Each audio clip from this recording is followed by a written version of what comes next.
Cette deuxième partie de la matinée est consacrée aux luttes et propositions en ce qui concerne les déserts sanitaires à l'hôpital, en partant de l'expérience des luttes des comités qui sont en bagarre actuellement, qui sont donc on en a alors peut-être qu'on en a oublié, mais ça m'étonnerait, mais en tout cas c'est les comités de Luçon, de Mayenne, de Dole, de Saint-Claude, de Remiremont, et un nouveau comité qui vient d'adhérer.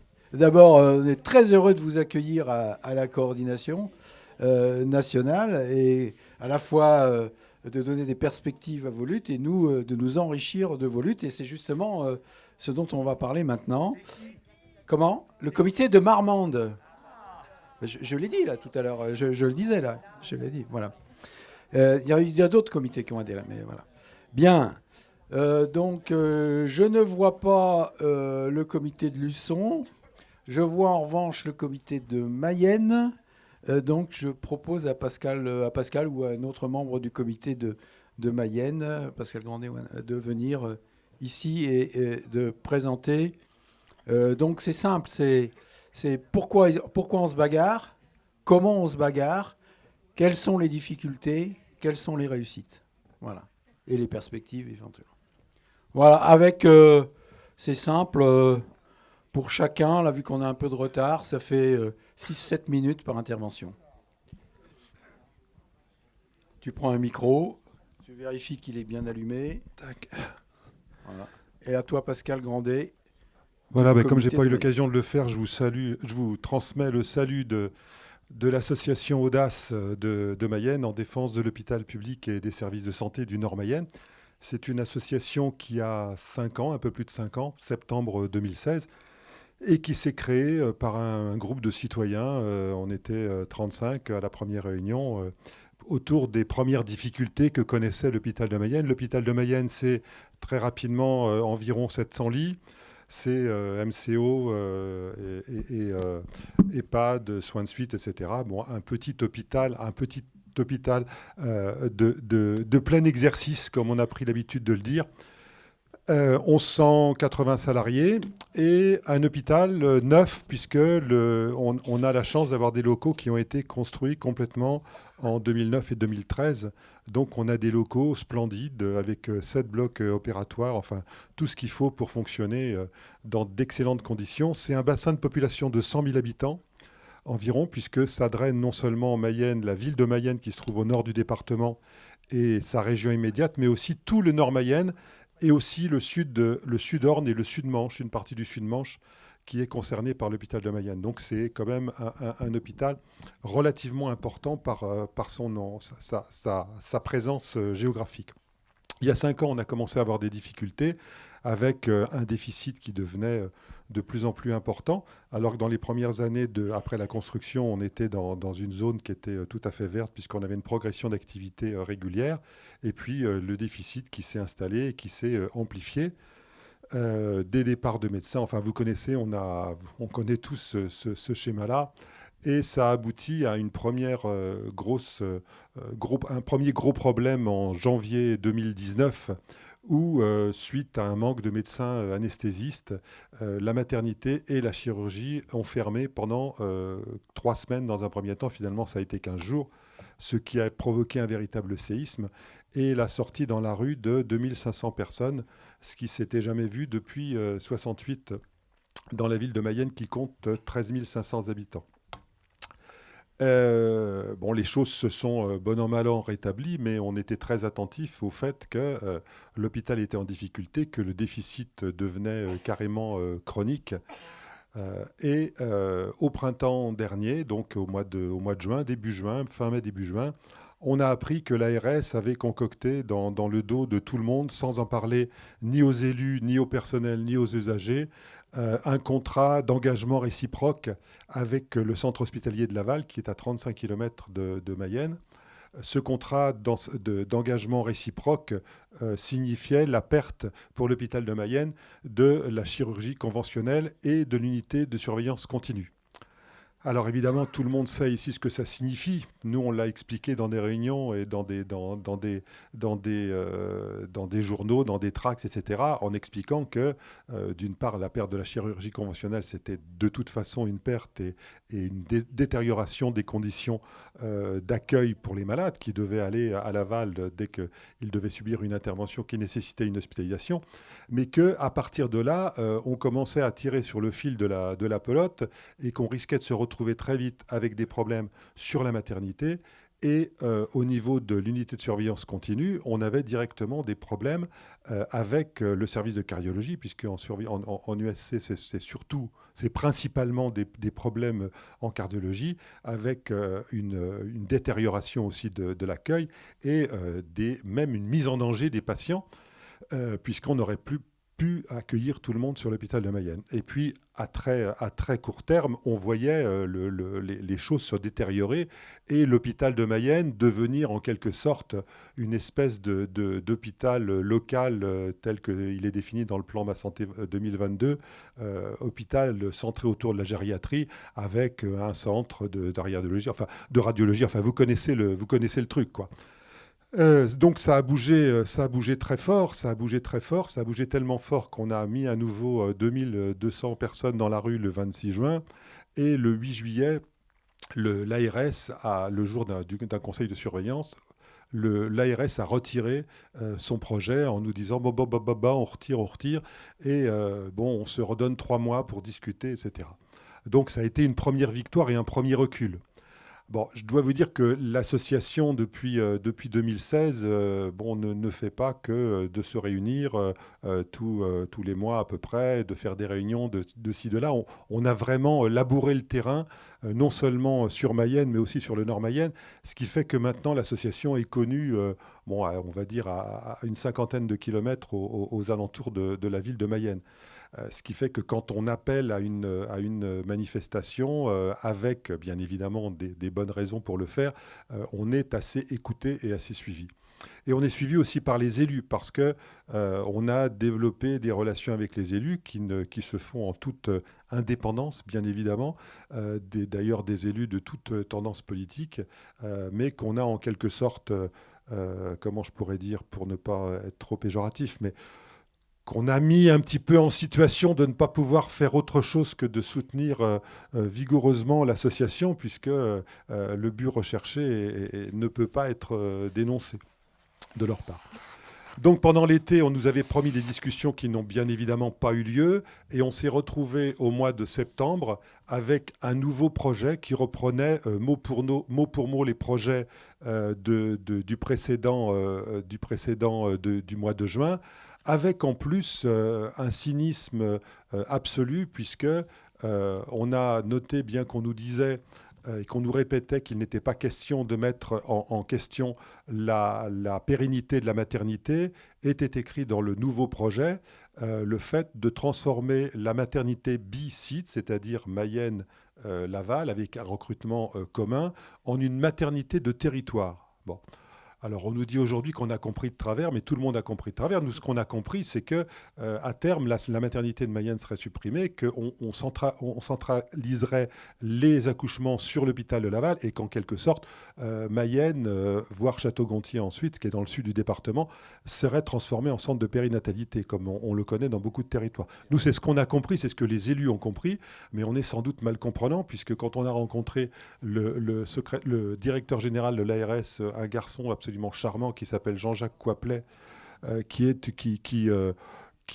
représente tout à fait ce que sont les ARS un peu partout, c'est-à-dire avec un mépris et une morgue absolument insupportable. Il a eu la gentillesse de nous recevoir pendant 1h15, mais bon, il nous fusillait du regard et par les mots. C'est vraiment une conception de la discussion qui est très, très, très particulière. Voilà, et on a donc relancé toute une discussion, des tracts, des affiches, etc. Et on a abouti à une manifestation, comme on osait en espérer, puisque Mayenne, c'est une petite ville, c'est dans un coin qui est plutôt tranquille, où il n'y a pas des traditions de lutte vraiment énormes. Et quand on a prévu la manifestation, la deuxième manifestation qui s'est tenue samedi dernier, on se disait, bon, on touchait du bois, on se disait, l'objectif c'est de faire au moins aussi bien qu'au mois de juin, parce que si on fait moins, forcément, on va perdre la partie. En fait, de faire moins, on a fait mieux, puisque et on a mis pratiquement 4000 personnes, entre 3 et 4000. Alors, je dis entre 3 et 4000, parce que, comme d'habitude, il y a la police, et puis il y a le comptage au début de la manif, en cours de manif, etc. Bon, donc, nous, pour être complètement honnête, nous, on a compté 2900 personnes à un moment précis. Ouest France, qui est le journal quand même qui n'est pas forcément favorable aux actions qu'on peut mener, a été jusqu'à compter 4300 personnes. Alors je ne sais pas si elle avait des problèmes avec son nombre de doigts ou si... bon, on va dire grosso modo qu'il y avait un peu plus de 3000 personnes dans les rues, ce qui est quand même absolument gigantesque, y compris les flics ont noté une progression, puisqu'ils avaient compté 2000 personnes le 26 juin, ils ont compté 2500 personnes la semaine dernière. C'est-à-dire que de toute façon, il y avait une augmentation, même pour la police, de 25%. C'est colossal. Donc, première victoire énorme, c'est-à-dire d'avoir réussi à 3 mois d'intervalle à mettre encore plus de monde dans la rue. Et puis deuxième victoire politique, c'est d'avoir mis les élus, puisque les élus qui ont toujours été quand même assez présents dans les manifestations, que ce soit en 2019 ou que ce soit au mois de juin dernier, samedi dernier, c'était massif. C'était massif, c'est-à-dire qu'on avait les 5 parlementaires du département, 3 députés, 2 sénateurs, on avait une quinzaine de conseillers départementaux, on avait pratiquement tous les maires ou adjoints du Nord-Mayenne. C'était vraiment quelque chose de massif. Alors maintenant, tout ça, c'est bien joli, mais ça ne suffit pas. On sait très bien qu'on les a fait reculer au mois de juin, on les a fait reculer au mois d'octobre. On sait très bien que même si on a un délai de 3 mois qui nous a été donné, la bagarre doit continuer à être menée. Et d'ailleurs, on continue à la mener, puisqu'on a appelé dès la semaine dernière. Je dois d'ailleurs remercier Rosine Leverrier qui était pour sa présence et son intervention à la manifestation. On a appelé à se mobiliser pour monter au ministère le 4 décembre. Le 4 décembre prochain. Bon, c'était quelque chose qu'on avait concocté en amont avec les 2 députés, Yannick Favennec, qui est à l'UDI, mais qui est un défenseur inconditionnel de l'hôpital, et avec des prises de position extrêmement vives, puisqu'il a réclamé, dans la presse, il a réclamé la démission du directeur général de l'ARS et la dissolution des ARS. Bon. Et bon, même si on est en droit de ne pas partager l'intégralité de ses prises de position et de ses engagements, là-dessus, on le suit complètement. On a un député PS, Guillaume Garot, qui est un ancien ministre, bras droit de Ségolène Royal pendant un moment, avec qui on s'entend bien aussi, et avec qui fait le taf, et une municipalité qui a changé il y a un an, qui fait le travail aussi. Et donc, on travaille en étroite collaboration avec les élus, encore une fois en gardant notre indépendance. Ils savent très bien qu'on n'est pas... on ne nous achètera pas, mais qu'en quelque sorte, le fait d'entretenir des relations et de concevoir certaines actions dans des cas de crise comme on le vit en ce moment ensemble, c'est gain pour tout le monde, puisque les élus, ils défendent leur mandat, mais nous aussi, ça nous permet d'avoir les élus de notre côté, et en particulier la montée à Paris le 4 décembre, elle se fera avec, on espère, énormément d'élus, et on commence déjà les inscriptions, et on a déjà, je dois dire, à peu près une cinquantaine d'inscriptions avec le syndicat Force ouvrière de l'hôpital. Voilà, donc c'est un mouvement parmi beaucoup d'autres sur le territoire. On a eu la chance, juste ça, que la manifestation ait une portée nationale la semaine dernière, puisque ça a été repris dans la presse nationale, et y compris dans le journal de France Inter, samedi soir. On a été étonnés, mais c'était le 3e titre du journal de France Inter de 19h samedi soir. Bon, et ça agite un peu. Maintenant, on sait bien, et je terminerai là-dessus, que les ARS ne rendent de compte à personne. Les ARS ne rendent de compte qu'aux ministres. C'est-à-dire qu'elles ignorent, elles méprisent les usagers, bien évidemment, mais elles méprisent aussi les soignants, et elles méprisent les élus. Alors, on en a mis beaucoup dans la rue la semaine dernière, donc on espère que ça va pousser un petit peu la pression, mais on sait aussi que c'est chez Véran qu'il faut frapper. Et on vous invite, ceux qui veulent, là aussi, on a déjà eu des soutiens de l'hôpital Beaujon, de l'hôpital de Nantes, d'autres hôpitaux qui se sont engagés à être là le 4 décembre à nos côtés devant le ministère, avenue de Ségur à Paris. Voilà, nous, ce qu'on aimerait, c'est que on sait bien qu'on ne gagnera pas tout seul. Personne parmi nous ne gagnera tout seul. On gagnera tous ensemble. Il faut fédérer tout ça et faire en sorte que on porte le problème au niveau du ministère. Voilà. Merci beaucoup, Pascal. On en reparlera dans la discussion, je pense. Voilà. Et bravo pour ces réussites et ces combats. Maintenant, je donne la parole à Luçon, le temps que Evelyne vienne là à la tribune. Je voudrais rajouter quelque chose parce que toutes ces luttes, évidemment, vous les avez dans le bulletin hebdomadaire de la coordination. Et justement, j'ai lu quelque chose dans le papier qu'avait fait passer Pascal, qu'il n'a pas rapporté, mais qui me paraît importante. C'est la conception très particulière de l'ARS concernant nos associations de citoyens, nos associations d'usagers.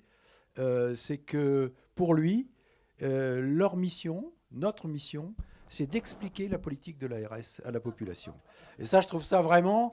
je trouve que ça, c'est quand même quelque chose à diffuser, parce que des propos comme cela, c'est quelque chose qui peut bien éclairer ce qu'attendent et ce qu'attend l'ARS, effectivement, des associations et comment elles travaillent au corps certaines associations. Je t'en prie, Evelyne. À toi. Si possible, 6-7 minutes, ça ira ? 8,5. 8,5, allez, vas-y. Non, je vais essayer d'être quand même assez brève dans la mesure où c'est un combat qui est long. Mais donc déjà pour situer notre association, on a une vingtaine d'années d'existence et on est une association de défense des services publics. Donc ça refait le lien avec ce qui a pu être dit tout à l'heure sur la nécessité en fait de relier toute la bataille des services publics. C'est pas simplement le médecin, l'hôpital, mais c'est aussi la gare, etc. Donc au mois de décembre de l'année dernière, novembre, décembre, il y a eu un ballon d'essai qui a été envoyé par l'ARS et la direction de l'hôpital de Luçon. Alors, il faut savoir que l'hôpital de Luçon, c'est un site hospitalier dans le cadre d'un multisite qui regroupe La Roche-sur-Yon, Montaigu et Luçon. Et donc, un ballon d'essai a été envoyé en disant, eh bien, il y a un manque de médecins urgentistes et pendant les fêtes, eh bien, ils veulent prendre des congés. Donc, on fermera pendant la période de Noël 1er de l'an les urgences et le SMUR de Luçon. Donc, il y a eu une réunion en catastrophe avec le maire de Luçon, nous-mêmes et le directeur de l'hôpital. Et on a fait savoir et puis on a lancé une campagne de pétition immédiate. Et on a fait savoir au directeur de l'hôpital que les urgences de Luçon, on n'y touchait pas. Que c'était quelque chose qu'on avait gagné vraiment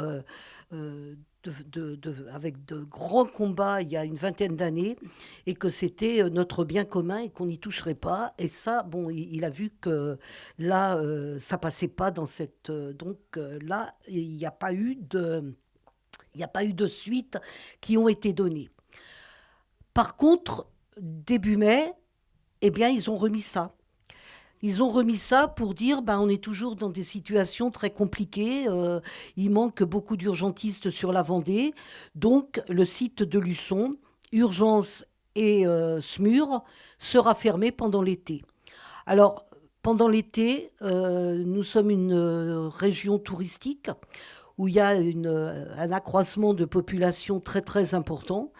Donc, en plus des gens du cru, c'était absolument inadmissible. Donc, on a recommencé à mobiliser et, je dirais malheureusement, on avait à peine remobilisé qu'il y a eu un décès faute de service de SMUR. Donc ça a vraiment mis le feu aux poudres, y compris au niveau des élus qui n'ont pas du tout accepté cette situation. Et donc là, on a mobilisé la population. Et comme dans le cadre de Mayenne, avec beaucoup moins de monde, mais on travaille beaucoup avec les élus. Donc les élus des 44 communes de la Comcom se sont mobilisés avec nous. Les élus du département aussi, les conseillers départementaux, la présidente de la communauté de communes. Donc il y a eu vraiment un lien important. Et puis les personnels un peu plus difficiles, mais qui se sont aussi quand même investis. Et donc voilà, donc on est parti sur une idée de faire les vendredis, tous les vendredis, donc depuis la mi-mai, tous les vendredis, on est devant l'hôpital de Luçon. Donc, on organise des rassemblements qui ont toujours une importance intéressante, aussi bien au niveau de la population que des élus qui tiennent toujours le coup. Et on a eu, malheureusement, encore un deuxième décès il y a 3 semaines à peu près, 3 semaines à moi. Je me retourne vers Jean-Luc, qui est nommé citoyen d'honneur de la ville de Luçon, par sa présence tous les vendredis à nos rassemblements. Je me permets une incise. J'y vais parce que l'ADSP et la population de Luçon s'est battue pour le maintien de la ligne ferroviaire entre Nantes et Bordeaux. Et donc, je peux atteindre Luçon en 1 heure dans un train maintenant très confortable sur une voie refaite. Et oui, il y a une convergence de toutes les luttes pour les services publics. Sinon, je n'irai pas. Ça, très clairement. Voilà. Donc voilà, on est dans cette optique-là. Alors, l'ARS, la direction de l'hôpital, mais l'ARS, ils ont bien vu que quand même, il y avait sur Luçon un foyer de résistance et de non-acceptation à ce qu'ils voulaient mettre en place. Donc, ils tentent des coups. Ils tentent des coups, et des coups à différents niveaux. Leur première préoccupation, c'est de nous diviser. C'est de prendre les élus, d'essayer de leur vendre leurs marchandises et de leur faire accepter un certain nombre de propositions pour qu'on soit en désaccord et puis donc en bout de course faire passer ce qu'ils veulent faire passer, c'est-à-dire les fermetures. Sauf que les relations que l'on a avec les élus font que les élus aujourd'hui ne prennent pas de position sans nous en rendre compte et sans qu'on en discute. Donc, pour le moment, cette manœuvre-là, elle ne fonctionne pas. Donc, ils ont essayé plusieurs choses. Ils nous ont proposé un service dégradé. Alors, ce service dégradé, c'était effectivement, quand on peut, on vous met un petit peu d'urgentiste, mais quand on ne peut pas, ou alors on ferme les urgences la nuit et il y aura un SMUR, ou il n'y aura pas de SMUR et il y aura des urgences, enfin voilà. Donc ça, c'était le système dégradé. On a refusé.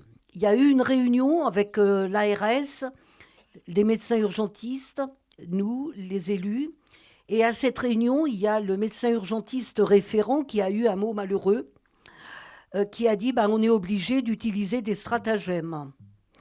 Donc, effectivement, je pense qu'il s'en est un peu mordu les doigts après, parce que mais c'était la réalité. Donc ça a été refusé, et ils ont bien vu que ça ne passait pas. Donc après, ils sont passés à une procédure adaptée. Alors, cette procédure adaptée, en fait, c'était qu'il y avait un petit peu plus d'urgentistes qui allaient venir à Luçon. Sauf qu'on s'est aperçu, et que nous, ça c'est quelque chose qu'on refuse absolument, pour pouvoir nous mettre en place cette structure adaptée qui était même pas satisfaisante. Mais pour ça, ils ont fermé les urgences de Montaigu pendant plusieurs mois. Plusieurs semaines, oui. Donc ça, c'est inadmissible. On ne veut pas avoir des urgentistes au détriment d'autres sites. Donc ça n'a pas non plus fonctionné. Après, ils ont mis en place un système parce qu'il était relié le problème aussi du manque de médecins généralistes. Donc, ils ont annoncé, avec beaucoup de communication, la mise en place à l'hôpital, aux urgences, d'un médecin généraliste qui accueillerait les populations sans rendez-vous, donc des consultations non programmées, sans rendez-vous, et qui, à ce moment-là, ça allait désengorger les urgences, etc. Sauf que ils l'ont mis en place le lundi matin. 2 heures après, le médecin, ou 2 ou 3 heures après, le médecin était parti. Parce que ce qui s'est passé, c'est que les Luçonnais et les gens autour qui n'ont plus de médecin traitant, eux, ils ont pris ça pour un médecin traitant. Et il y a eu des files de gens devant les urgences pour des consultations et pour avoir un médecin référent. Et donc le médecin a dit non, moi je ne suis pas là pour ça. Donc ça n'a pas fonctionné. Donc on est dans cette situation-là où aujourd'hui, eh bien, ils sont dans une impasse parce que tout ce qu'ils proposent ne fonctionne pas. Les élus, les gens, bien sûr, le constatent. Les élus le constatent. Et les élus, en plus, ils ont de plus en plus le sentiment, ça a été un petit peu dit ce matin par monsieur le maire de Sarlat, mais les élus, ils ont vraiment le sentiment d'être pris pour des charlots, quoi, un petit peu, et pour des gens qui comptent pour pas grand-chose. Le maire de Luçon avait voulu, nous on pensait qu'il brûlait un peu les étapes, mais bon, c'était sa volonté, donc on la suivait. Il avait demandé une rencontre au ministère. Donc, il a été fait cette demande conjointement avec donc, le maire de Luçon, les conseillers départementaux, la présidente de la communauté de communes et les associations d'usagers. Cette rencontre, dans un premier temps, parce qu'on a, enfin, c'est un petit peu confus, mais on a le député qui est venu 1 ou 2 fois. À chaque fois, il se fait huer. Et là, il y a quelques jours où qu'on ne l'a pas vu. Et moi, je lui avais demandé de prendre position devant les gens pour qu'on soit reçu au ministère. Et ce qu'il a répondu, c'est que de toute façon, il serait reçu, oui, il s'en occupait, mais ce serait sans les usagers. Donc ça, c'était inadmissible. Mais bon. Donc on a réussi à avoir une rencontre qui nous était proposée le 15 juillet à 8h30 au ministère à Paris. Très pratique pour les gens de la province, d'arriver à 8h30 au ministère. En plus, on a reçu ça 24 heures avant. Le maire n'était pas disponible. Enfin bon. Donc, il y a eu des tractations. Ça s'est terminé, en fait, par une visio. Et à cette visio, quelques heures avant, on a appris que, étant donné le caractère politique de cette rencontre, cette réunion n'aurait lieu qu'entre le chef de cabinet du ministre et le maire de Luçon. Point barre. Et le député, oui, mais bon, pour moi, il est tellement de quantité négligeable que je ne pense même plus à lui. Mais oui, voilà, non, mais et le député.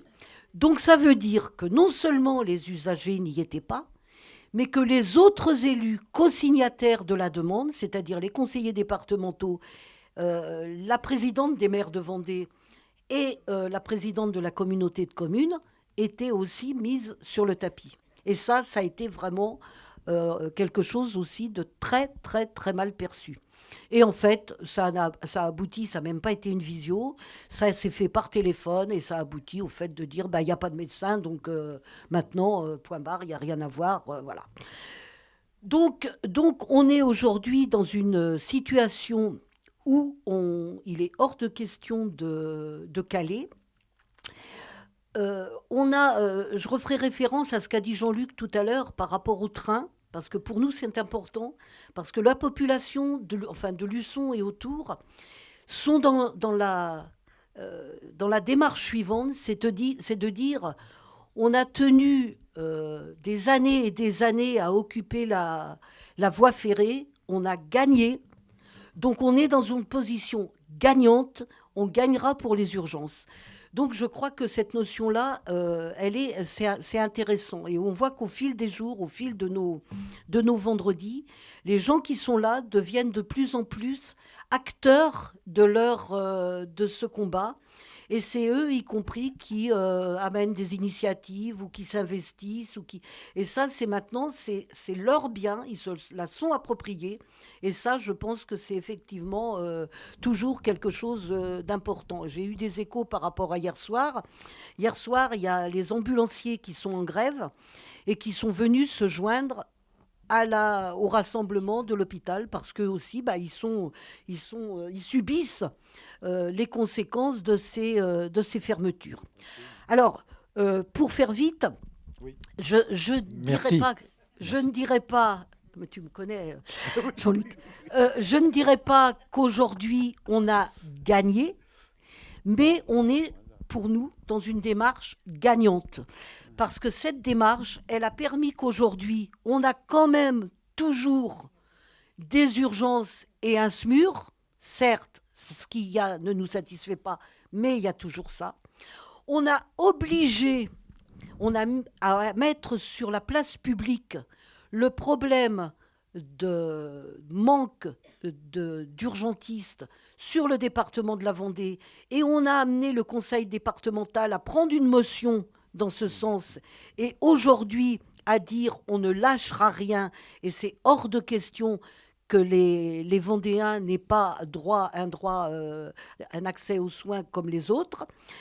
On a amené la semaine dernière, le préfet a fait toute une déclaration dans la presse par rapport à ça, en amenant des solutions. On a, paraît-il, des médecins juniors qui vont arriver. Demain, tout va être bien. Mais donc tout ça, pour nous, ce sont des points positifs sur lesquels on s'appuie pour pouvoir aller au-delà. Et moi, il me semble, pour terminer, que l'important, c'est de dépasser les constats, d'être dans des notions donc, de lutte gagnante et de lutte d'espoir, et aussi de construction d'autre chose. Et là, on va mettre en débat notre vision de l'hôpital, de quel hôpital on a besoin.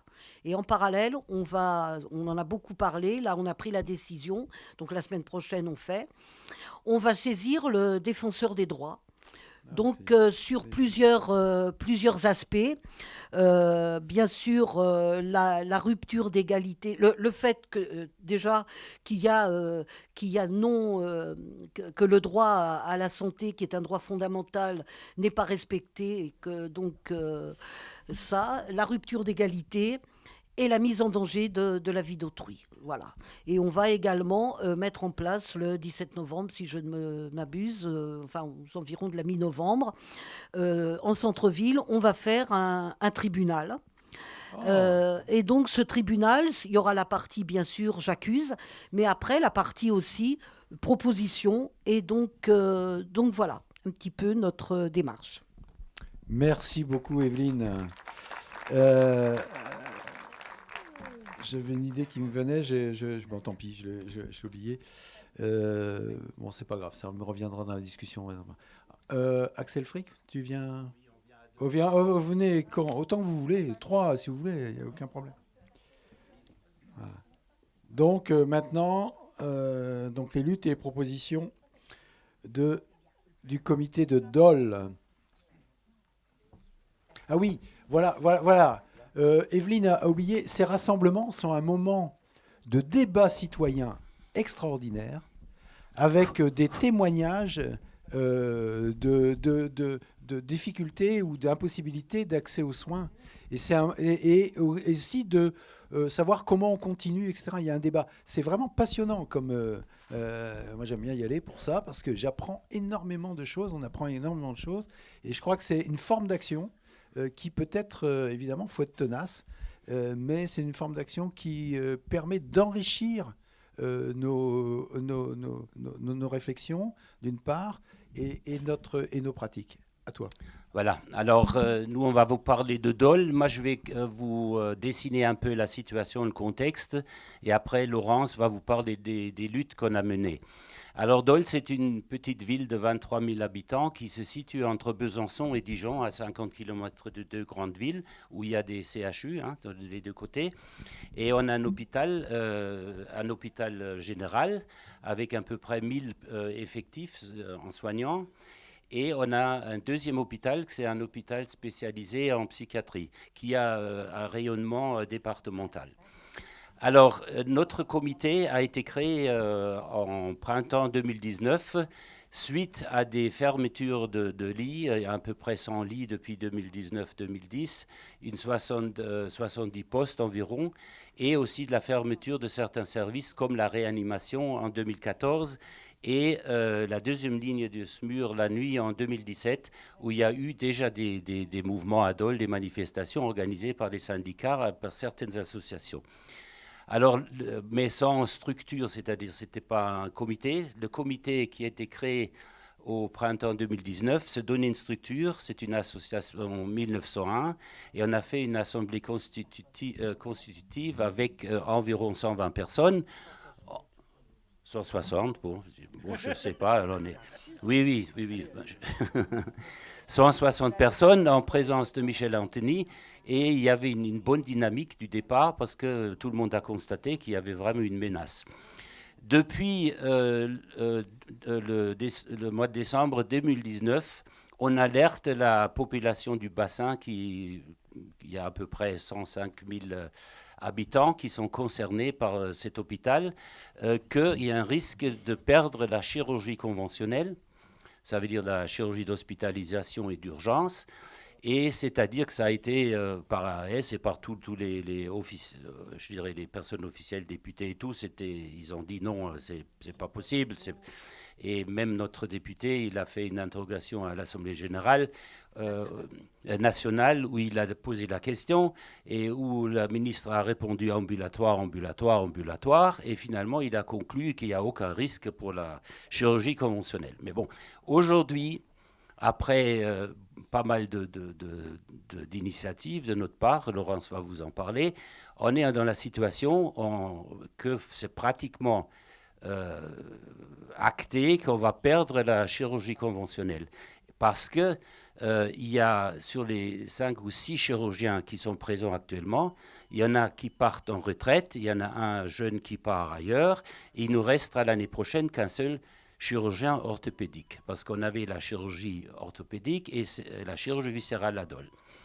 Et finalement, on nous dit, c'est pour ça que tout à l'heure j'ai essayé de poser cette question, on nous dit, on ne trouve pas de chirurgien à Dole, c'est pas possible, il n'y a pas assez de chirurgiens, bon. Et c'est normal aussi pour nous, parce qu'ils ont tout fait pour se laisser dégrader la situation, et maintenant, c'est vrai que c'est compliqué.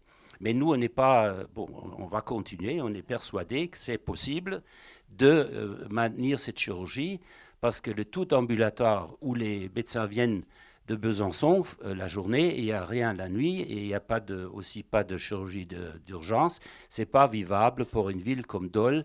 Voilà, on a en plus une usine qui est classée CVSO2 à Solvay à Tavaux, et c'est vrai que pour nous, ce n'est pas possible. Bon, je vais rester court, je vais donner le microphone à Laurence. Alors la première chose que je voulais dire, c'est d'entendre ce que disent les autres comités et les photos qu'on a vues sur les initiatives de Sarlat. Ça alimente vachement notre réflexion parce qu'on voit qu'on est effectivement tous confrontés aux mêmes enjeux et puis souvent aux mêmes luttes. Alors juste quelques mots pour dire que nous on a appris donc par un chirurgien ce risque concernant la chirurgie conventionnelle. La particularité sur notre territoire, c'est qu'il n'y a jamais aucune information qui filtre.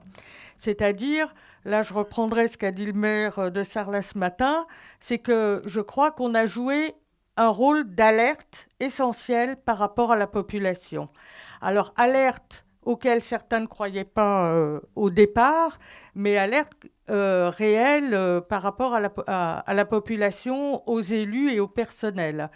parce qu'à toutes les étapes, les élus, je pense notamment le président du conseil de surveillance, qui est le maire de Dole, le député dont a parlé Axel, ont toujours dit non, il n'y a pas de risque pour la chirurgie, il n'y a pas de risque pour la maternité.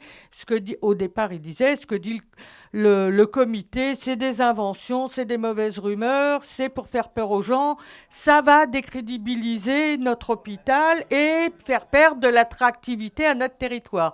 On était les oiseaux de mauvais augure qui annoncions des nouvelles pour on ne sait quelle raison.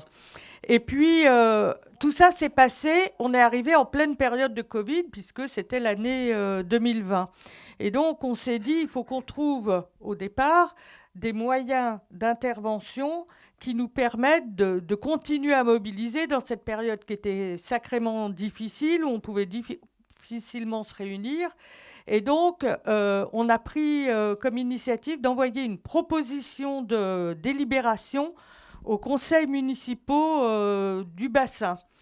Et alors, je vais rapidement, ça a été la première action. Et parallèlement, on a commencé à éditer une lettre hebdomadaire à tous nos adhérents et aussi à ces communes, où toutes les semaines, on mettait sur une page quelques informations sur où on en était, les luttes, des propositions, des actions qui se faisaient ailleurs. C'est-à-dire qu'on a essayé d'alimenter pour compenser l'absence de contact qu'on pouvait avoir avec tout le monde.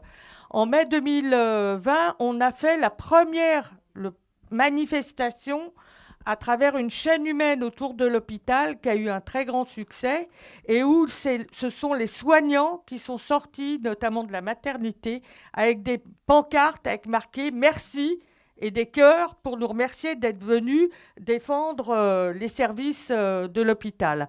Alors, je vais essayer d'aller vite pour poser quelques questions à la fin. Aujourd'hui, on en est à 91 communes du Jura et quelques-unes de Côte-d'Or qui sont limitrophes, qui ont adopté notre délibération qui a un sacré contenu parce qu'elle porte à la fois sur le retour des services perdus et le maintien des services existants, et puis aussi la prise en compte du travail des hospitaliers et leur revalorisation au niveau nécessaire. Donc, et puis le fait de revoir le projet régional de santé, parce que tout ce qui se met en place s'inscrit dans un projet régional de santé de réduction des services. Et ça, donc 91 communes l'ont voté, y compris, on a réussi à la faire voter au conseil municipal de Dole, parce qu'à force de se faire huer à chaque manifestation où il y avait toutes les communes qui étaient citées, sauf Dole, le conseil municipal le maire a été contraint d'adopter cette délibération. Et on est au stade où maintenant on a un conseiller régional qui est venu à notre dernière manifestation, et donc un vœu sera déposé au conseil régional du 22 octobre, donc dans une semaine. Donc là, on pose la question sur le terrain régional du maintien de cette chirurgie d'urgence et d'hospitalisation, parce qu'on sait que s'il n'y a plus de chirurgiens viscéraux pour les accouchements difficiles, c'est la maternité à terme qui est en danger. Et puis on a aussi mis en avant qu'on nous explique que la chirurgie ambulatoire, avec un partenariat avec le CHU de Besançon, va tout régler. Et donc nous on explique que c'est 1500 interventions en chirurgie conventionnelle. Et ça, l'hôpital de Besançon ne peut pas absorber ces 1500 interventions. Donc là, il y a un vrai risque de perte de chance.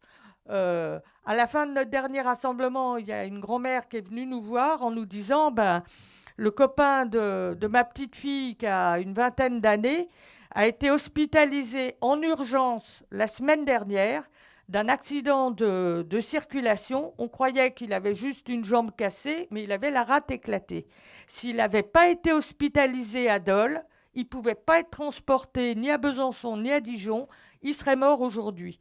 Donc, elle remerciait le personnel soignant, mais elle disait il faut que le service reste. parce que sinon c'est une vraie perte de chance pour la population.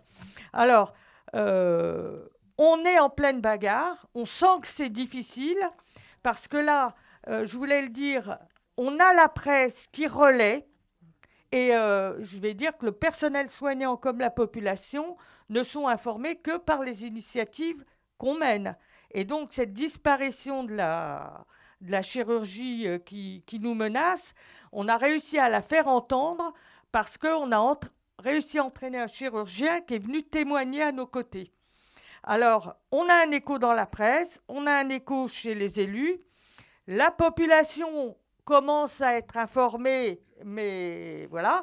Maintenant, il faut qu'on trouve des débouchés qui élargissent encore notre mouvement. C'est ça l'enjeu d'aujourd'hui, et les rencontres nous aident à y réfléchir. Alors, il y a des idées de manifestation. Nous, notre hôpital, la difficulté, c'est qu'il est excentré. Il n'est pas dans le centre-ville de Dole. Il faut vraiment vouloir y aller pour y aller. Hein. Alors, on a un bon contact quand on distribue à la porte, mais ça serait bien on va renouveler.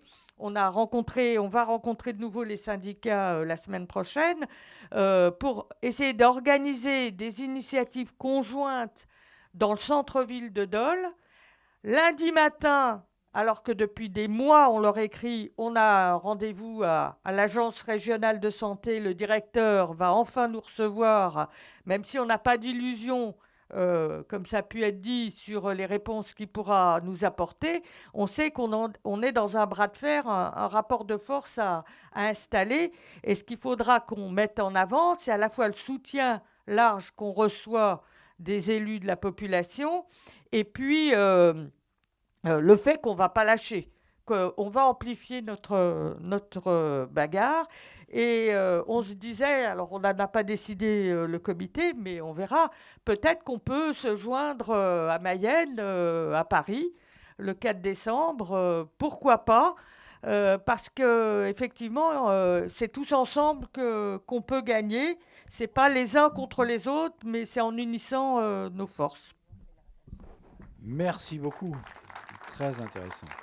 Eh bien, maintenant, la parole au comité de Saint-Claude, s'il vous plaît.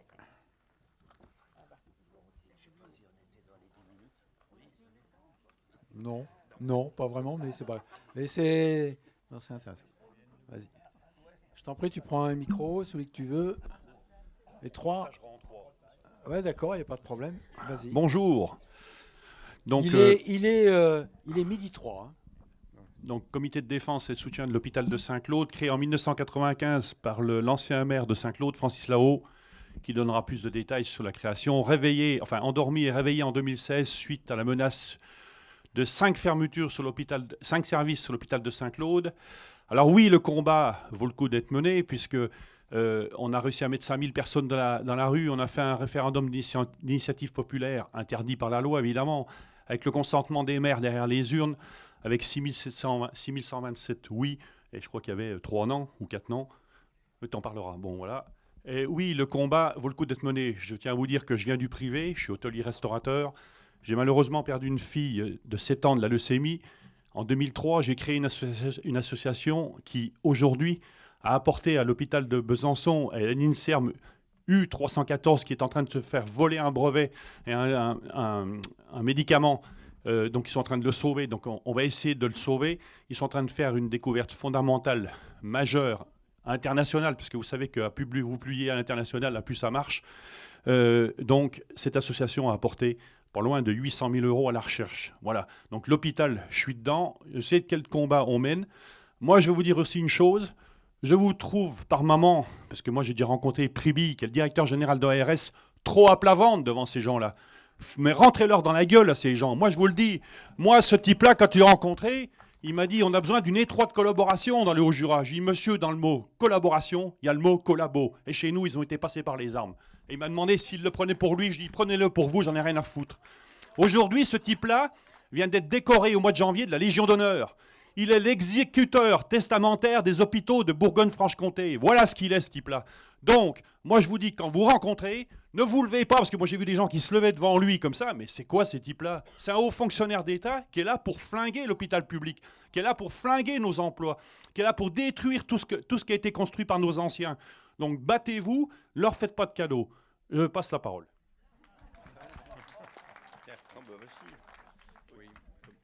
Oui, moi je voulais simplement dire dans nos actions, moi j'étais médecin néphrologue à l'hôpital de Saint-Claude, responsable, créateur de la dialyse, qu'on a voulu faire disparaître du jour au lendemain. C'est sûr que je me suis battu.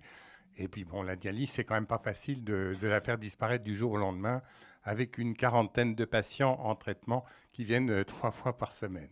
Bien. Non, dans nos actions, il y avait un truc un peu folklore que je trouve finalement pas mal. J'avais calculé que il voulait supprimer les urgences, évidemment. Et on avait calculé que la suppression des urgences entraînerait environ une trentaine de décès. Et moi, j'avais dit donc que ces 30 décès, c'était des gens c'était exactement le nombre de gens, de soldats qui se faisaient tuer sur les différents combats de la France, qui avaient droit aux honneurs nationaux aux invalides, qui étaient tombés au champ d'honneur. Et moi, j'ai dit, ce seront 30 personnes, ces 30 hauts jurassiens seront tombés au champ de déshonneur de l'ARS.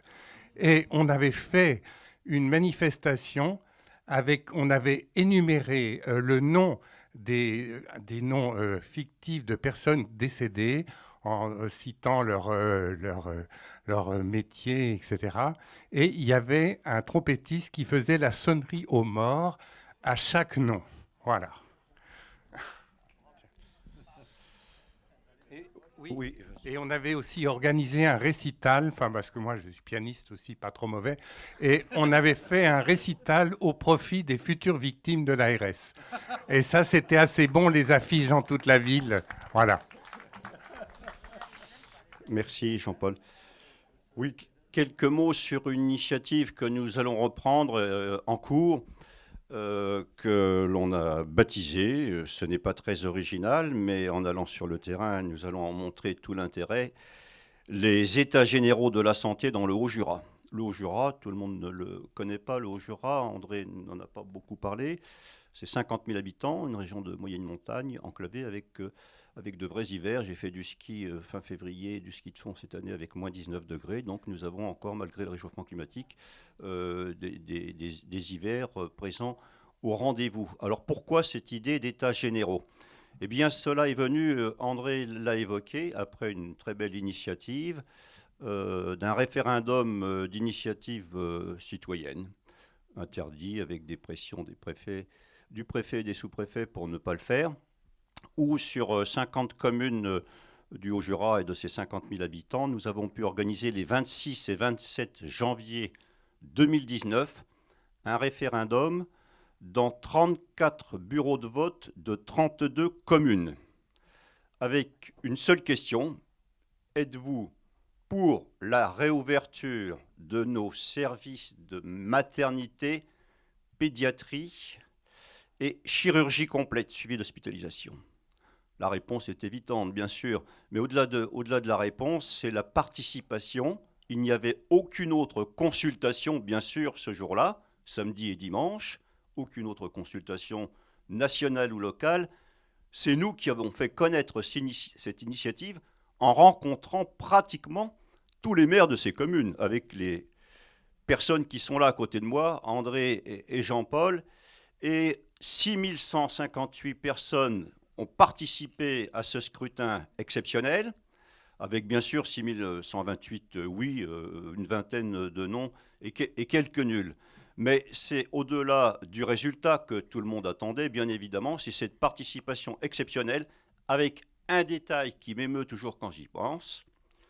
Nous avions organisé bien sûr les bureaux de vote dans les mairies, et avec aussi une urne pour les personnes non inscrites, pour quelque raison que ce soit non inscrites, mais qui sont malgré tout et surtout des usagers et qui acquittent des impôts, alors des personnes d'origine étrangère, mais aussi des personnes qui n'auraient pas été inscrites sur les listes électorales suite à déménagement. Il y a eu 634 personnes non inscrites qui ont voté. Des mamans, venez voter, non inscrites, sous le regard attendri des enfants, des petits-enfants qui, eux, avaient voté parce qu'inscrits sur les listes électorales. Donc c'est toujours émouvant parce que ça montre que la citoyenneté peut aller aussi au-delà de l'inscription sur les listes électorales. C'est sans doute un contenu que nous devrions encore plus largement déployer et c'est ce à quoi nous allons nous engager avec les États généraux. En même temps, bien sûr, États généraux de la santé, nous avions fait aussi, nous avons recueilli des témoignages, des propositions sur ce que nous avons appelé de façon très originale des cahiers de doléances. On a eu 360 témoignages sur ces cahiers de doléances. Et donc c'est dans cet esprit, dans cette continuité, que nous avions commencé il y a 1 an à mettre en place les États généraux de la santé et nous avions repris notre bâton de pèlerin pour rencontrer tous les maires et c'était le 22 octobre de l'année dernière, il y a bientôt 1 an. Nous avions commencé à rencontrer plusieurs élus d'un secteur parce que nous pensions travailler par secteur comme nous l'avions fait pour notre référendum. Et malheureusement, la situation que tout le monde connaît, avec les confinements, ne nous ont pas permis de continuer à travailler, comme l'on dit aujourd'hui, en présentiel, en présence physique, parce que pour nous, c'est très important d'avoir ce contact humain qui permet de mobiliser. Et donc, nous allons reprendre cette initiative. Nous avions déjà mis en place des documents, nous avions commencé à le faire savoir, et nous allons reprendre donc cette initiative. Pourquoi ?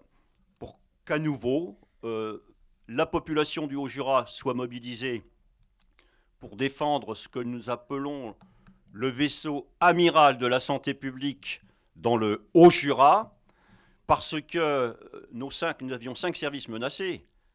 Nous avons sauvé la dialyse, Jean-Paul peut en parler encore, mais nous avons également sauvé les urgences. En 1995, quand nous avions créé le comité de défense de l'hôpital, les urgences étaient déjà menacées à l'époque et pas simplement à Saint-Claude. Nous avions sauvé les urgences à l'époque et nous avions arraché la construction d'un plateau technique qui nous est envié partout. Je l'ai dit hier, je ne vais pas le répéter, et que si je vais le répéter, M. Priville nous dit, mais si on voit le cynisme de ces gens-là, vous avez le plus beau plateau technique de Franche-Comté, et c'est pour cela qu'on vous ferme votre maternité, ça c'est moi qui rajoute, mais c'était sous-entendu, qu'on ferme la maternité et la chirurgie complète suivie d'hospitalisation. Donc nous allons continuer, reprendre, et les urgences, on parle des luttes qui n'aboutissent pas toujours.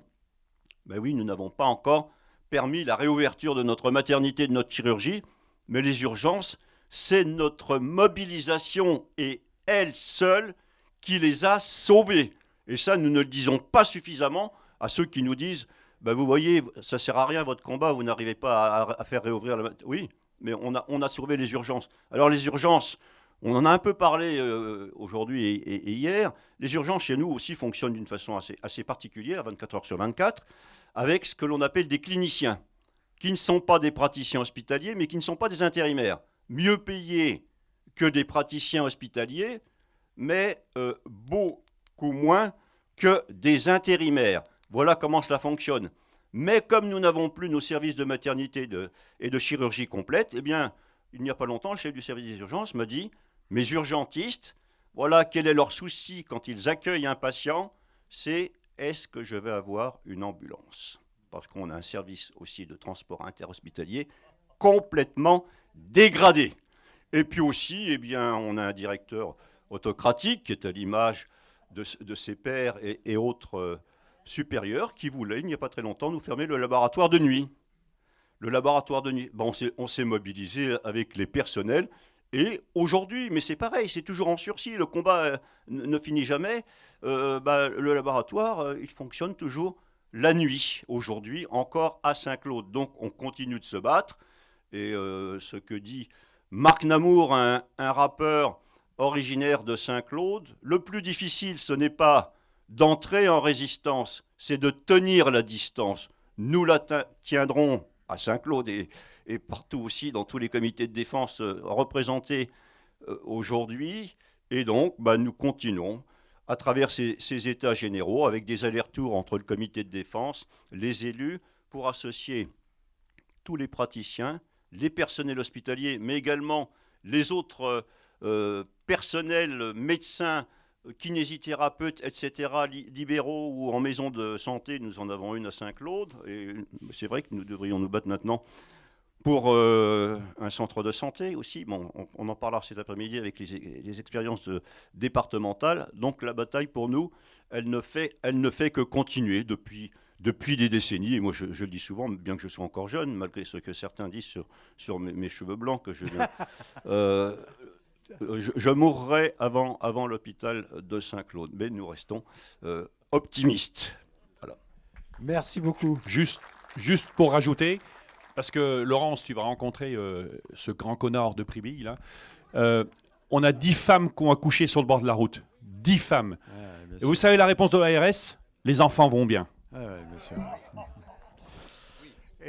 Et ce qui m'avait le plus frappé à la télévision, c'était Madame Buzyn, quand il y avait eu le parcours de cette femme qui avait accouché au bout de 2h30 dans la neige, en haut de la côte de Montaigu. Les gens connaissent, il y a une côte avec une aire juste avant de descendre sur Lons.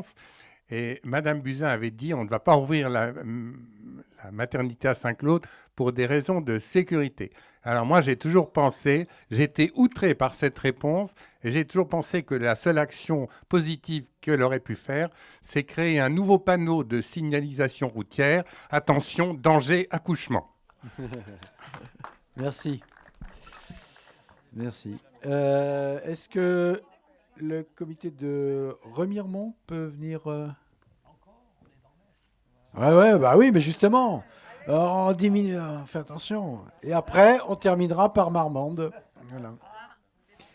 Et on sera peut-être à 12h30. Donc pour la discussion, ça va être chaud. À toi.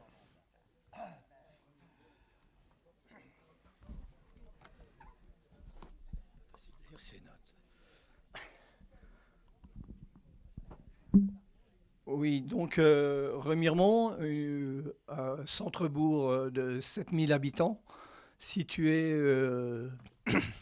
au sud-est de la chaîne de montagnes des Vosges, si vous connaissez un petit peu. Donc notre comité a été créé, qui s'appelle ADEMAT H, je vous expliquerai pourquoi le H après, et qui au départ ça s'appelait Association pour la défense, le maintien et la maternité de Remiremont. Et son amélioration aussi.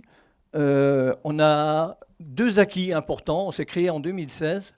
Je passerai brièvement sur l'historique, mais la maternité est toujours là et l'hôpital de Remiremont est toujours là, malgré des coûts portés. Et il n'a pas été transformé en hôpital de proximité, qui était le vœu les plans de l'ARS, et notamment pour financer le nouvel hôpital d'Épinal. Donc c'est quand même 2 acquis importants qu'on a eus depuis 2016. Bon, notre association aujourd'hui compte, on a un fichier de 2800 adhérents, personnes physiques, et une centaine de personnes morales. Dans les personnes morales, nous avons une cinquantaine de villes, enfin de communes.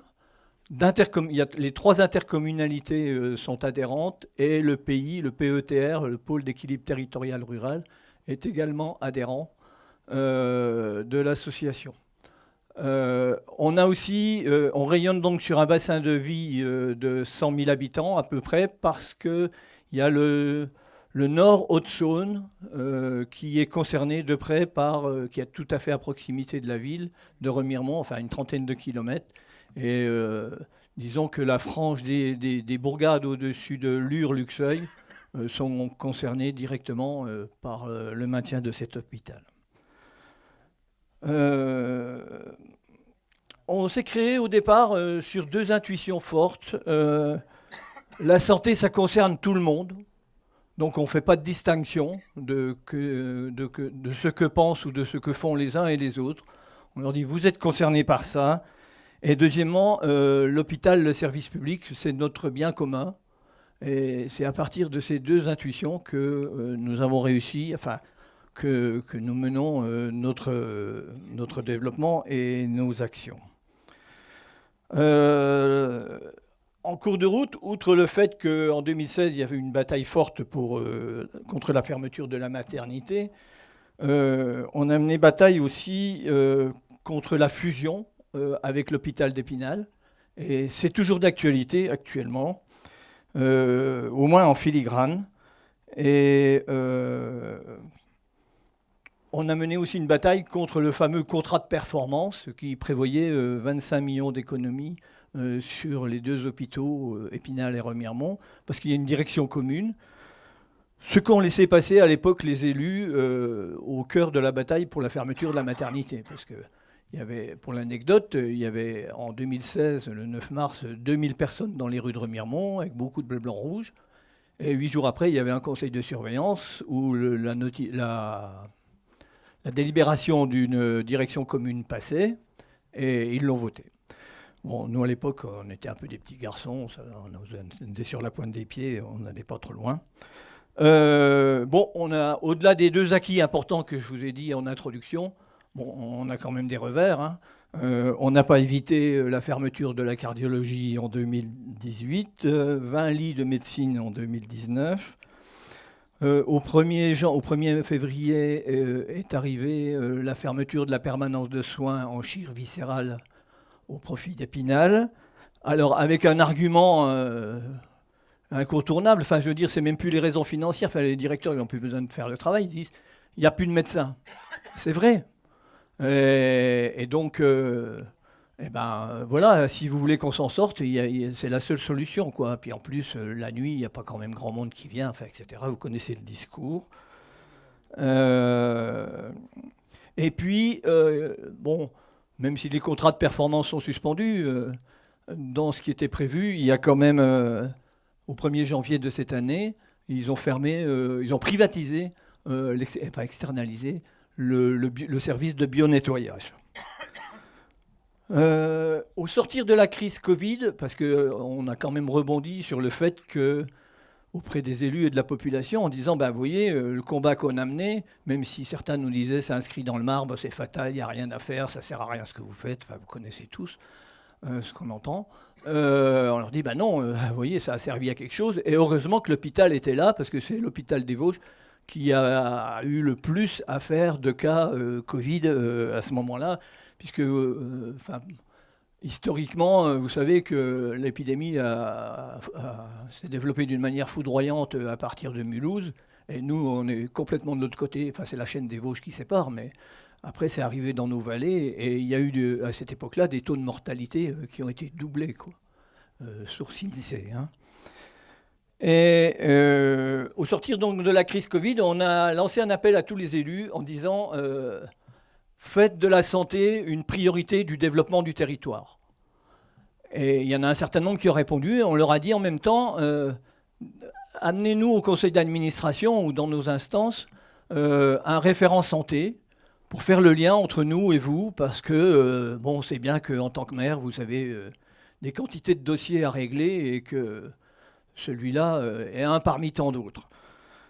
Et on a installé auprès du conseil d'administration un comité des élus. Ça fonctionne encore pas très bien, enfin, c'est un peu formel, mais on a au moins des listes de référents et de noms. Et on a choisi, il y a eu un nouveau directeur qui a été nommé, parce que le premier, il ressemblait plus au directeur de l'ARS qui était décrit tout à l'heure. Le nouveau, il fait son travail de directeur et pourquoi il est payé, mais enfin, il discute avec nous, il nous dit où c'est qu'il en est, ce qu'il veut faire. Il nous dit, vous savez, moi, en 1990, quand je suis rentré à l'école de santé publique, on a été formé pour fermer les hôpitaux. Ça a été le premier discours du patron de l'école. Voilà, quoi. Donc lui, il s'inscrit dans le schéma qui lui est imparti, et notamment de mise en concurrence de tous les hôpitaux et de la marchandisation. Et il dit, il y a un taux de fuite de 40% dans le privé ou à l'extérieur du département. Il faut qu'on développe l'attractivité de nos hôpitaux. Il faut qu'on trouve des médecins et il faut qu'on retrouve 20% d'activité au niveau économique. Ben, c'est la santé marchandise, mais bon, c'est le cadre qui est imparti.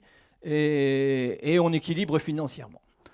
Bon, il nous a dit ça. On l'a entendu. On lui a dit aussi comment on voyait des choses un peu.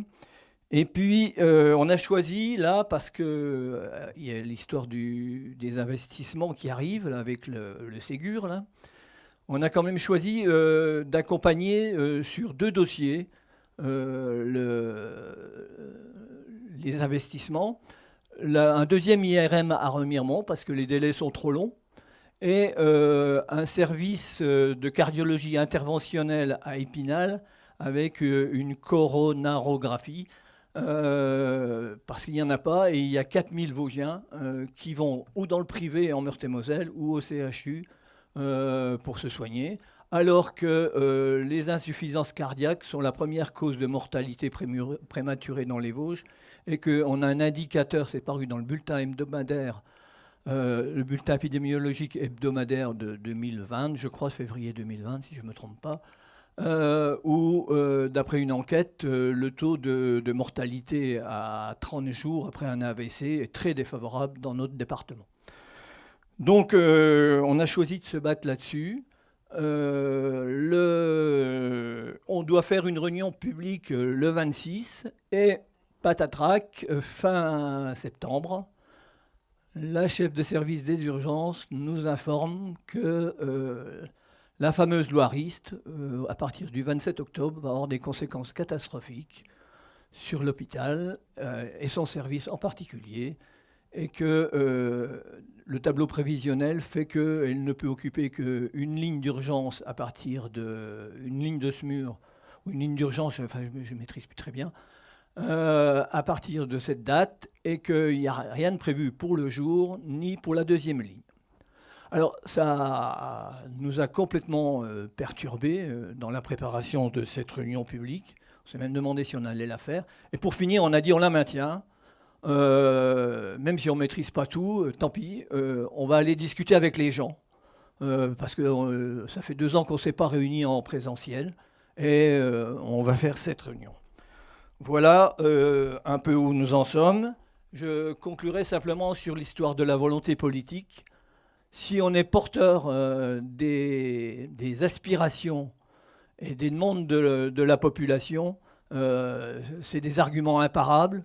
Et fatalement, les élus, ils peuvent pas... Enfin, je ne sais plus, quelqu'un l'a dit mieux que moi tout à l'heure, mais les élus ne peuvent pas aller contre, et ils sont obligés de venir avec nous, quoi.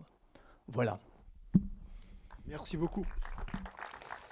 La parole maintenant à Marmande. Je profite de cette petite interruption là, que le copain descende, pour signaler que nous avons parmi nous les représentants des syndicats CGT Santé Sociaux ainsi que Sud Santé Sociaux. Je ne sais pas s'il est arrivé, mais je sais qu'il doit y avoir une représentante de l'UNSA également. Ben voilà, elle est là. Voilà, merci beaucoup, madame, d'être présente. Et que nous aurons également cet après-midi, d'une part, une représentante du syndicat national des internes, ainsi qu'un représentant de l'association des maires ruraux de France.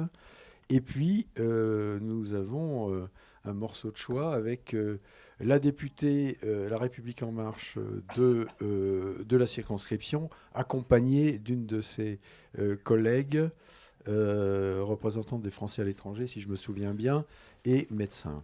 Voilà le programme. Et donc, merci à tous ces représentants et représentantes d'être présents et de participer à nos travaux, et qu'ils n'hésitent pas à donner leurs sentiments, leurs propositions, et à propos de nos luttes, justement. Voilà.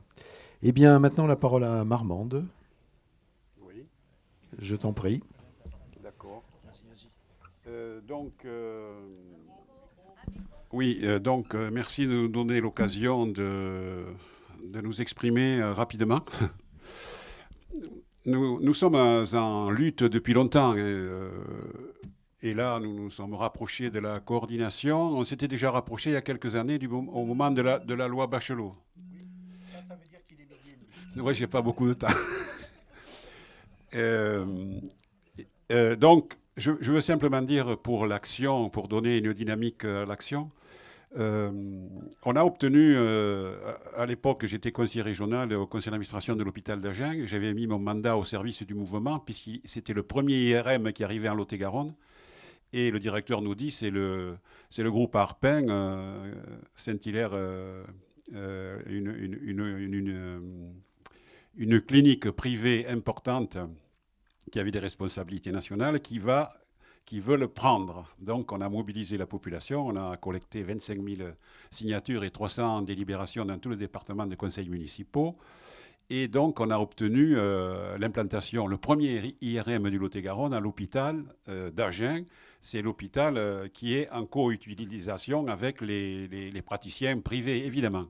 Donc, ça a été une première bataille. Ensuite, il y a une autre bataille pour maintenir les urgences à Nérac, parce que c'est l'hôpital Agen-Nérac, puisque là aussi, j'ai été au conseil d'administration de l'hôpital de Nérac. On a contribué à maintenir des urgences en SMUR sur le terrain. Là, en ce moment, on est mobilisé depuis 2 ans suite à la grève des urgentistes dans les hôpitaux. Il y a eu près de 300 hôpitaux qui étaient en grève. Et chez nous, j'étais conseiller municipal à l'époque, il y avait aussi une grève des urgentistes à la japonaise, comme je dis, et personne il s'exprimait, mais personne ne relayait leur mouvement. J'ai dit, donc, il faut qu'on fasse quelque chose, les usagers, etc. Et on a lancé un mouvement en recensant tous les besoins. Donc, il manque 10 urgentistes, 15 médecins supplémentaires, 25 infirmières, 15 aides-soignantes, etc. Et on a développé une pétition en ajoutant qu'il faut suspendre la taxe sur la masse salariale qui est à 3 185 000. C'est l'équivalent du déficit de l'hôpital.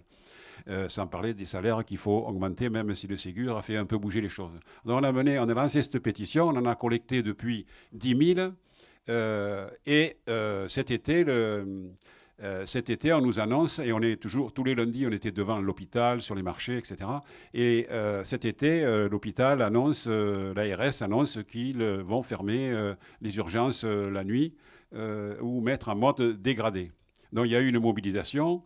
À l'époque, à l'époque, le Premier ministre est passé en Lot-et-Garonne en disant je vais rester très attentif, ne vous inquiétez pas, etc. Je vais reprendre une partie des déficits. Sur 30 millions cumulés en Lot-et-Garonne, il va en prendre 10, dit-il, mais aujourd'hui, ce sont des mots, des paroles. Donc, hier, nous avons, tous les vendredis, comme à Luçon, on a depuis 3 semaines, le chef des urgences a démissionné parce qu'on s'orientait encore vers un mode dégradé. Sur 13 médecins en poste qu'il devrait y avoir, urgentistes, il y en a 2, mais il y a un qui est en arrêt maladie, la deuxième est en congé maternité. Donc il n'y a plus personne. Et lui démissionne, donc ça met en péril totalement l'offre d'urgence. Et la mobilisation, ça a provoqué, ça a accéléré, accentué la mobilisation que l'on tenait nous-mêmes. Et donc, ce collectif qu'on a créé a pris un élan très important avec de nombreux élus de toutes sensibilités. Les syndicats de l'hôpital, habituellement, les gens de l'hôpital ne se mobilisaient pas beaucoup avec ce collectif des usagers. Mais depuis qu'il y a eu cette démission, ça a provoqué une secousse tellurique dans l'hôpital et l'ensemble des personnels des urgences et de nombreux personnels à l'intérieur de l'hôpital participent à ces rassemblements et nous travaillons et nous sommes un peu les coordonnateurs, les animateurs d'un mouvement pour exiger le maintien des urgences.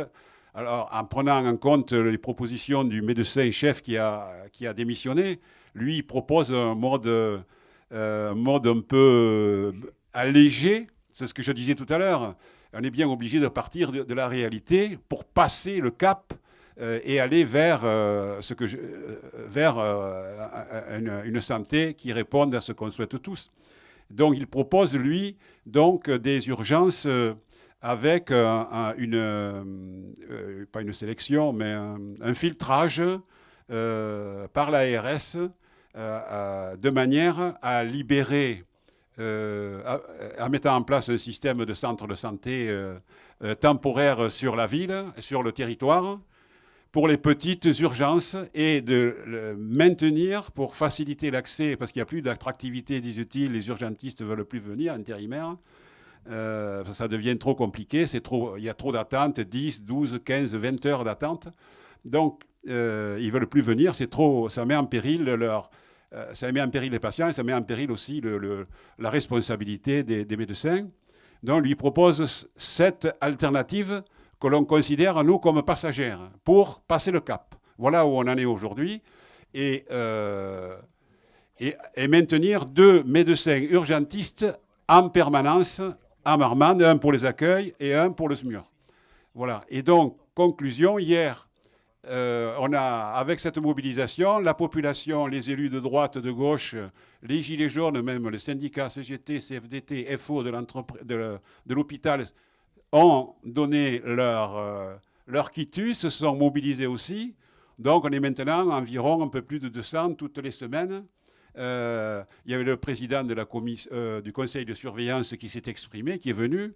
Le maire, évidemment, enfin bref, tous les élus de toutes les sensibilités se mobilisent, sauf le député LRM.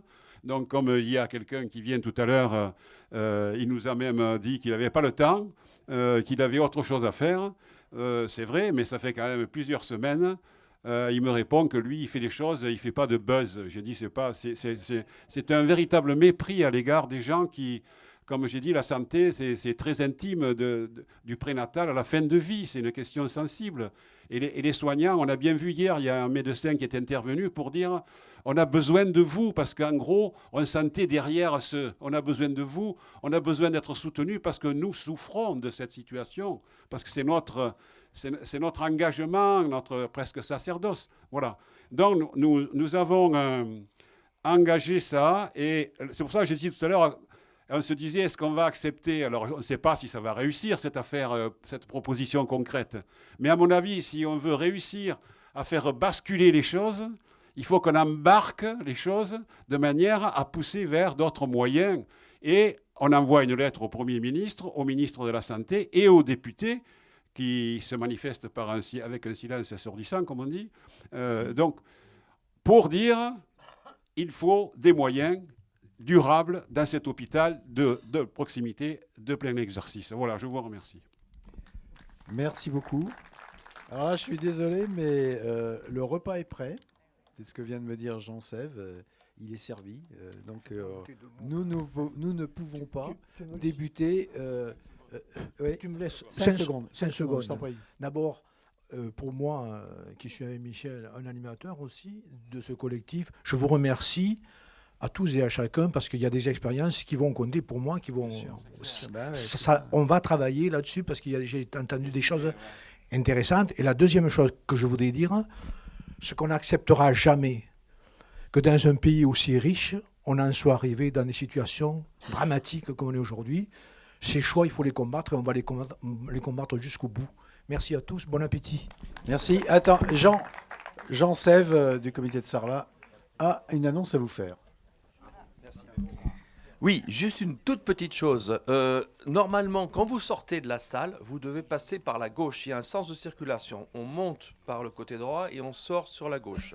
Et sur la gauche, vous allez trouver à la fin du couloir une exposition que nous avons préparée qui expose les 7 années d'existence du comité. Donc je vous invite à aller voir cette expo de 12 panneaux. Merci beaucoup et bon appétit.